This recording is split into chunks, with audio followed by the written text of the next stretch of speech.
Hello everyone, my name is Alex Sawyer, better known as Ghostly Flow on Twitch, and today I bring you a deck list that I've been playing around with for a couple of weeks now, just a pet deck of mine.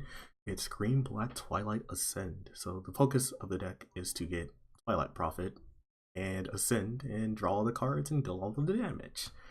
Anyway, let's just dive right in. Running 26 lands here. Lots of green and black mana producers. Running several deserts to take advantage of Our Promise, and a couple of one-ofs in Arch to draw additional cards if we have Blessing, and Scavenger Grounds, just good against Scarab God in the various lists in the format. For our early removal spells, we have 3 Fatal Push, 2 Moment of Cravings, just to, slow the game down a bit. We also have 8 Explore creatures, 4 Seeker Squire, 2 mana, 1/2 that explores. And then we have 4 Merfolk Walkers that do the same thing. Then we, at our 3 drops, we take advantage of all of these lands that we're playing, because we're playing 26 with Wayward Swordshoot. It also has the keyword Ascend, but more importantly, it was to display an additional land to get us to our high end quicker. At 4, we have starting to get to the powerful stuff. We got 2 Gaunties, Steal Our Opponent's Things, Play Our Opponent's Things. Great card. 3 Twilight Prophet, name of the deck. Lets us draw additional cards when we have Ascend. It's a 2/4 flyer, so I mean its ability isn't that irrelevant.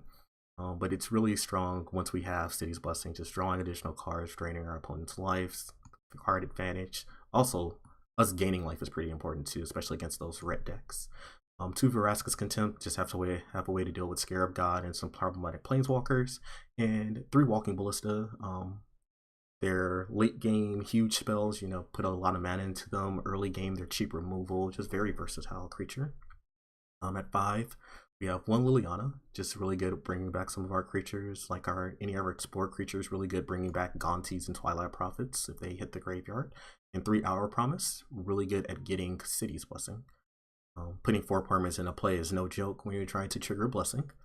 At 6, we have 2 one-ofs, 1 Primal Death. Just a nice catch-all. If we have it early, that's great. If we have a lot of mana, we can activate its ability and play it in the same turn. I've done that a little bit. Activate it once or twice and then play it, kill 2 creatures. Vraska's just a nice win condition. We have all this mana floating around. It ends up game pretty quickly. I mean, 2 upticks puts it at 10.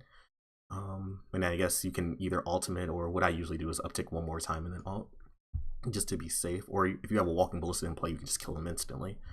And then rounding out the deck are 2 more expensive spells. We have 1 Cruel Reality. Basically wins the game close out the game pretty quickly. So if they don't have a creature or a Planeswalker, they take 5 every upkeep. And then Salamore Convergence, a card I've been playing since this card was printed, because it's just hilarious to me. 8 mana. Flying creatures can't attack you, so stop Scorebringers, Phoenixes, and the like. Thopter tokens, and you make 5/5 worms on your end step. I actually like this enchantment because most enchantments you don't get the effect right away. Well, sometimes you don't get the effect right away, but this one you actually don't have to untap with it. As long as you get to your end step after you cast it, you at least get a 5/5 worm. Though a 5/5 worm for 8 mana is on rate. Then let's move to our sideboard. 3 Duress control decks. Another Fatal Push, another Moment Craving for the aggro decks. Bantu's Lattice Reckoning for the bigger creature decks.